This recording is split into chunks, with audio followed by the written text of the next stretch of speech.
Dear students, welcome back to our channel. आज के इस वीडियो में हम कंप्लीट करेंगे एक्सरसाइज 15.1 को, जिसको हमने स्टार्ट किया हुआ है ऑलरेडी। 17 तक क्वेश्चन हम कंप्लीट कर चुके हैं। इस वीडियो में हम स्टार्ट करेंगे 18th क्वेश्चन से। प्रोबेबिलिटी के बारे में मैं आपको समझा चुका हूं फर्स्ट पार्ट और सेकंड पार्ट में। तो अब हम स्टार्ट करते हैं third part. A box contain 90 disc which are numbered from 1 to 90। मतलब 90 टोटल डिस्क हैं, उनके ऊपर काउंटिंग लिखी हुई है 1 से लेकर 90 तक। ठीक है। If one disc is drawn at random from the box, अगर एक डिस्क को हम निकालते हैं randomly, find the probability it bears. First है ए 2 डिजिट नंबर, तो हमें प्रोबेबिलिटी फाइंड करनी है 2 डिजिट नंबर की। तो पहले हम फेवरेबल केसेस फाइंड करते हैं। देखो 1 से लेके 1 2 3 4 5 6 7 8 9 तक ये तो है सिंगल डिजिट, और 10 के बाद 90 तक जो होंगे हमारे वो सारे होंगे 2 डिजिट। तो 9 नंबर को अगर 90 में से छोड़ दें तो इट इज 81, है ना। तो फेवरेबल आउटकम हमारी होंगी 81। तो 81 बाई टोटल आउटकम्स आर 90। 9 9 81, 9 10 90। तो प्रोबेबिलिटी इज 9/10। नेक्स्ट है ए परफेक्ट स्क्वायर नंबर। अब परफेक्ट स्क्वायर नंबर चेक करने के लिए आपको पता क्या करना है, आपको 1 से लेके आगे तक स्क्वायर बनाते चलना है 90 से कम तक। तो देखो 1 1 2 square 4, 3 square 9, 4 square 16, 5 square 25, 6 square 36, 7 square 49, 8 square 64, 9 square 81, 10 square 100। तो 100 तो 90 से बड़ा हो गया, तो इसको नहीं लेना हमें। तो कितने नंबर आ रहे हैं देखो, 1 ये परफेक्ट स्क्वायर नंबर ये वाले हैं जो 90 तक आते हैं। 1 2 3 4 5 6 7 8 9। तो there are 9 perfect square number from 1 to 90। तो 9 1 9, 9 10 90। तो probability is 1/10। Last one is a number divisible by 5। अब देखो 5 से डिविजिबल कौन कौन से होंगे, जैसे 5 आएगा, फिर 10 आएगा, फिर 15 आएगा, फिर 20 आएगा। इस तरह से हमारे पास क्योंकि 90 है तो 18 5 18 नंबर ऐसे होंगे। तो आप कैलकुलेट काउंट भी कर सकते हैं इसको। 80 नंबर ऐसे होंगे जो 5 से डिविजिबल रहेंगे। ठीक है। तो फेवरेबल आउटकम आर 18/90। 18 5 90। तो प्रोबेबिलिटी इज 1/5। क्लियर। तो ये a child has a die whose 6 faces shows the letter as given below। मतलब ऐसी डाई है एक स्टूडेंट के पास जिसके ऊपर लेटर्स लिखे हुए हैं हमारे पास A B C D E and A। ठीक है। तो हमारे पास लेटर्स कौन कौन से हैं, A B C D E and A। ठीक है। तो A 2 टाइम्स है।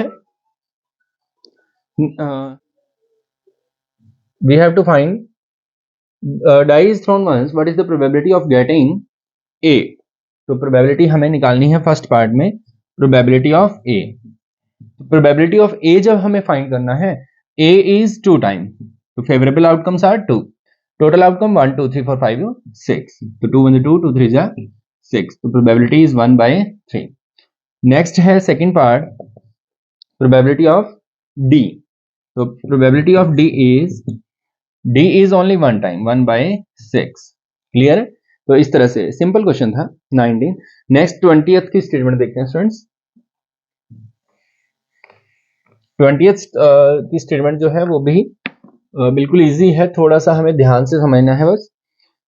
स्टेटमेंट देखें स्क्रीन पे। Suppose you drop a die at random on a rectangular region shown, what is the probability that it will land inside the circle with diameter 1 metre. मतलब ये circle के बीच में जाए। तो डायग्राम जैसे कि आप देख सकते हैं, तो ये हमारे पास डायग्राम है।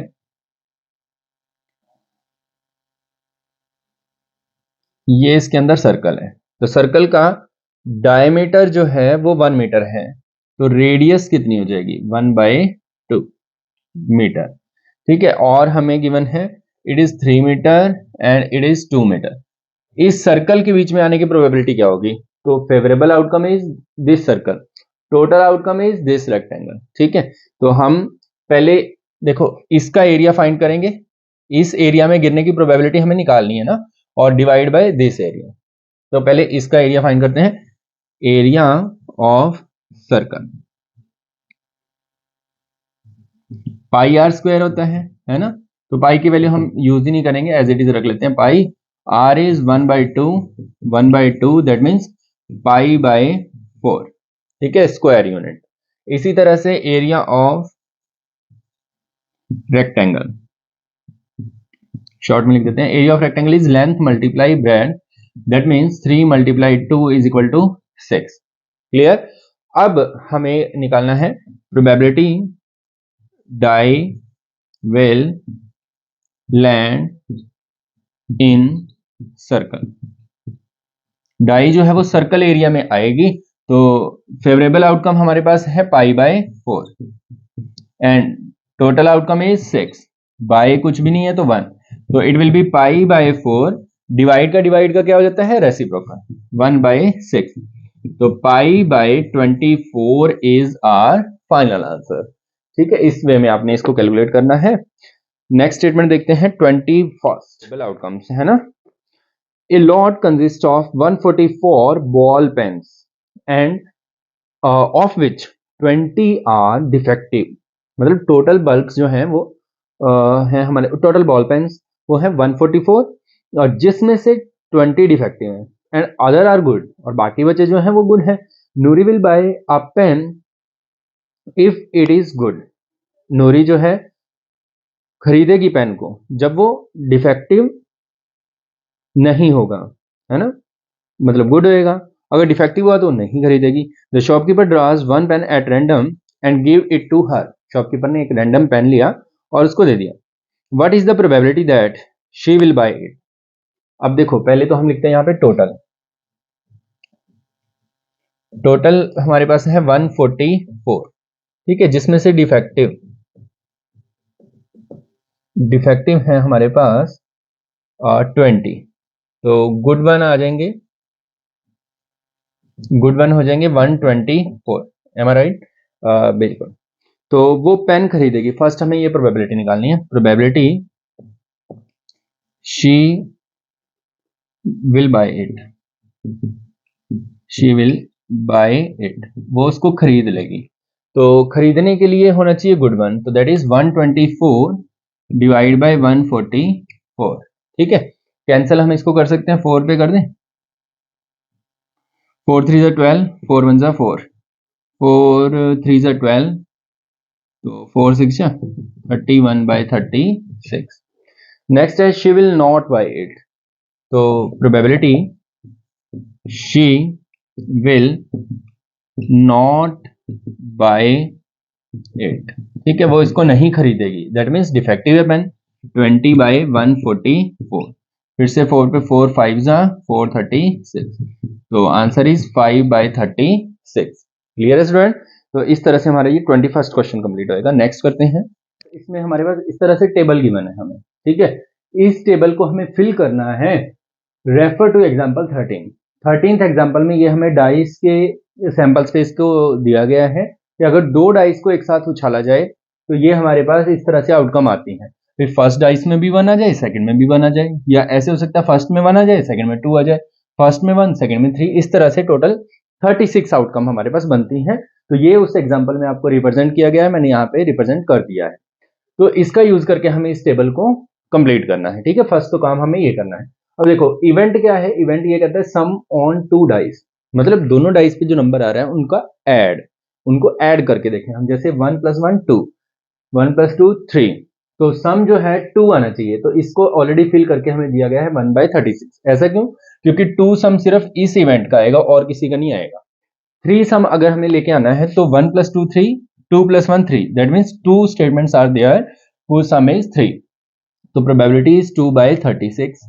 4 करने के लिए 1 + 3 4, 2 + 2 4, 3 + 1 4, दैट मीन्स 3/36। इसी तरह से 5 करना है तो 1 + 4, 2 + 3, 3 + 2, 4 + 1, तो 4/36। अगर 6 करना है तो आपको 5 + 1, 4 + 2, 3 3, 2 4, 1 5, दैट इज 5/36, ठीक है।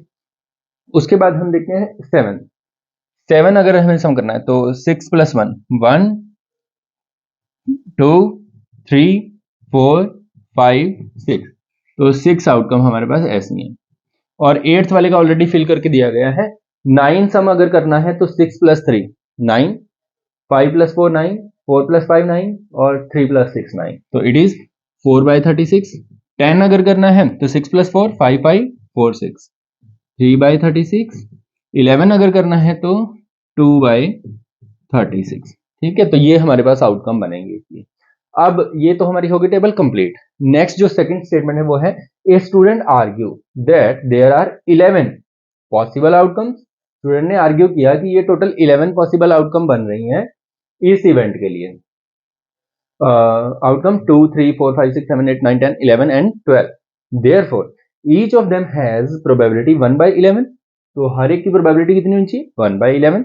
मतलब 2 आने की प्रोबेबिलिटी 1/11, 4 आने की 1/11। इस तरह से इसने बोला। Do you agree with this? No, we don't agree with this. Justify your answer. क्यों नहीं एग्री करते? Because these events are not equally likely. ठीक है, इक्वली लाइकली नहीं है ये। क्यों नहीं है?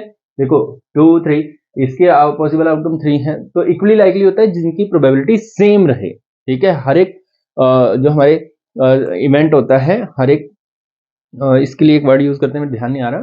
हर एक जो अलग अलग इवेंट होगा हमारा, हाँ, उनकी प्रोबेबिलिटी सेम रहे, तो इक्वली लाइकली नहीं है। तो आप इसको आंसर दोगे no, we don't agree this because these are not equally likely.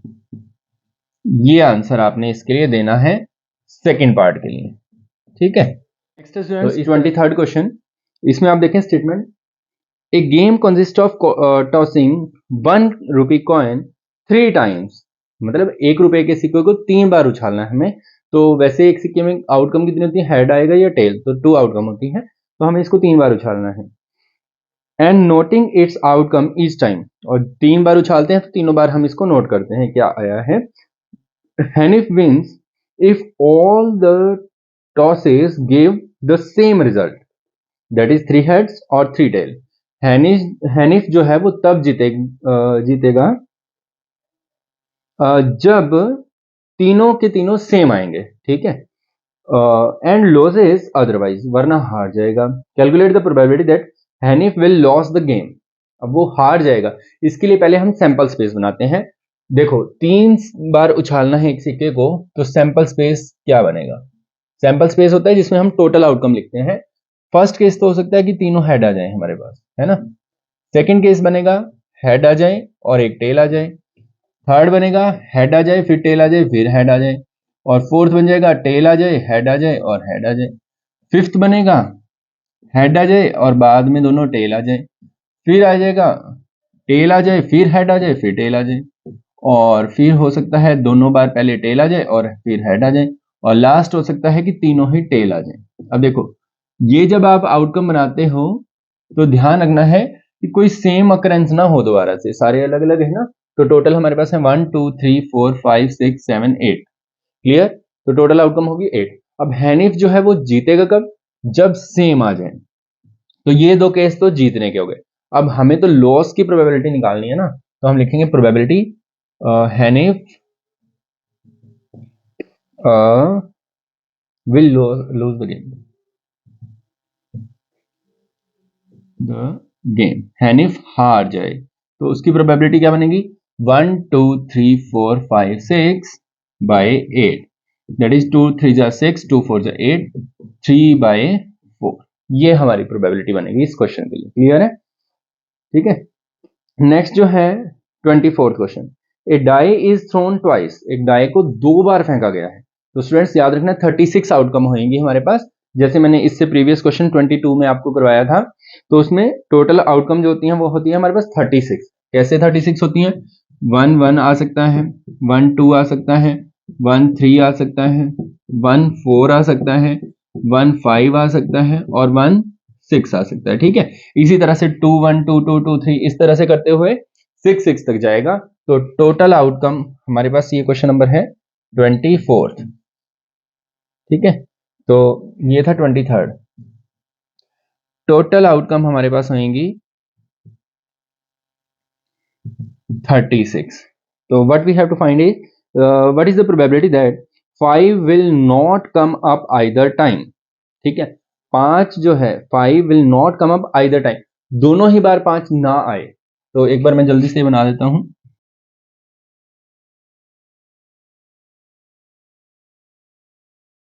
ठीक है, ये हमारी होगी टोटल पॉसिबल आउटकम। अब देखो 5 जो है वो एक भी बार नहीं होना चाहिए, will not come up either time, एक भी बार नहीं आना चाहिए। तो 5 देखो कहां कहां पे आ रहा है, एक तो इस सीरीज में 5 आ रहा है, 1 2 3 4 5 6 है ना, और एक में इसमें 7 8 9 10 ये काउंट हो चुका है, 11। तो 11 केस ऐसे हैं जिनमें 5 आ रहा है, एक भी बार आ रहा है। तो 11 को अगर हम छोड़ दें 36 में से तो क्या बचेगा 25।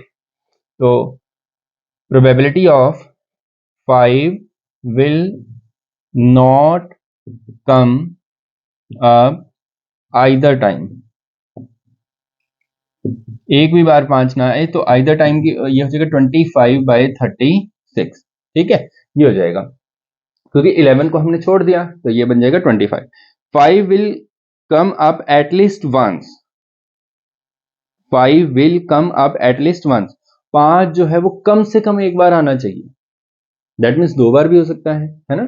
तो टोटल ये बन जाएगा हमारा 1 2 3 4 5 6 7 8 9 10 11, इसको दो बार नहीं काउंट करना है। तो probability of 5 will come up at least once, will come up at least once, 5 जो है वो एक बार आएगा, इसकी प्रोबेबिलिटी हो जाएगी हमारी 11/36। ठीक है, इस तरह से हमारा ये क्वेश्चन। ध्यान से स्टेटमेंट को समझना है। Which of the following argument are correct and which are not correct, give reason for your answer. दो आर्ग्यूमेंट हमें दिए गए हैं जैसे कि स्टेटमेंट में है, तो कौन सा करेक्ट है कौन सा इनकरेक्ट वो हमें बताना है। फर्स्ट आर्ग्यूमेंट देखें, if two coins are toss simultaneously there are 3 possible outcome, 2 heads 2 tail and or 1 of each, therefore for each of these outcome the probability is 1/3। ये इनकरेक्ट है स्टूडेंट्स। क्यों है इनकरेक्ट वो बताता हूं आपको। फर्स्ट वाला इनकरेक्ट है, इनकरेक्ट है। क्यों है इनकरेक्ट, अब आप देखें अगर हम दो कॉइन को एक साथ उछालते हैं तो आउटकम पता क्या बनेगी हमारी, या तो दोनों हेड आएंगे या फिर दोनों टेल आ सकते हैं। ठीक है, दोनों हेड दोनों टेल, या फिर ऐसे हो सकता है कि हेड आ जाए फर्स्ट में सेकंड में टेल, और फर्स्ट में टेल सेकंड में हेड। तो ये टोटल 4 आउटकम होती हैं स्टूडेंट्स हमारे पास। ये चीज अगर इन्होंने बोला है कि दोनों में से एक आ जाए तो एक नहीं कंसीडर कर सकते, ये दोनों अलग अलग आउटकम बनाएगा हमारे। अगर हम इसको एक ही कंसीडर कर लें तो ये इक्वली लाइकली नहीं रहेगा, बिकॉज हेड फर्स्ट आ सकता है, टेल भी फर्स्ट आ सकता है, कोई भी फर्स्ट आ सकता है। तो इसीलिए फर्स्ट वाले का आंसर हम देंगे incorrect, because if we take like these classification like these then it will not be equally likely। ठीक है, नेक्स्ट है सेकंड देखें, if a die is thrown, अगर एक डाई को हम फेंकते हैं तो टोटल वैसे 6 नंबर होते हैं उसमें, there are 2 possible outcome an odd and even. ये सही है क्योंकि ओड और इवन दोनों देखो सेकंड वाले में टोटल नंबर होते हैं 1 2 3 4 5 6, ओड वाले तो हो जाएंगे हमारे 1 3 5, और बाकी जो बचे वो हो जाएंगे हमारे इवन। और ओड की प्रोबेबिलिटी भी इन्होंने बोला है the probability of getting an odd number is 1/2, बिल्कुल सही है। तो ओड नंबर के लिए प्रोबेबिलिटी क्या हो जाएगी, probability of odd 3/6 that is 1/2, and same for even, probability of even 3/6 that is 1/2। ठीक है, तो स्टूडेंट्स ये वाला करेक्ट रहेगा हमारे पास। तो इसी के साथ हमारी ये एक्सरसाइज भी कंप्लीट होती है, और भी नए नए वीडियोस आपको मेरे चैनल पर देखने को मिलते रहेंगे, तो देखते रहिए। शेयर करना मत भूलिएगा, सब्सक्राइब करना मत भूलिएगा। Thank you.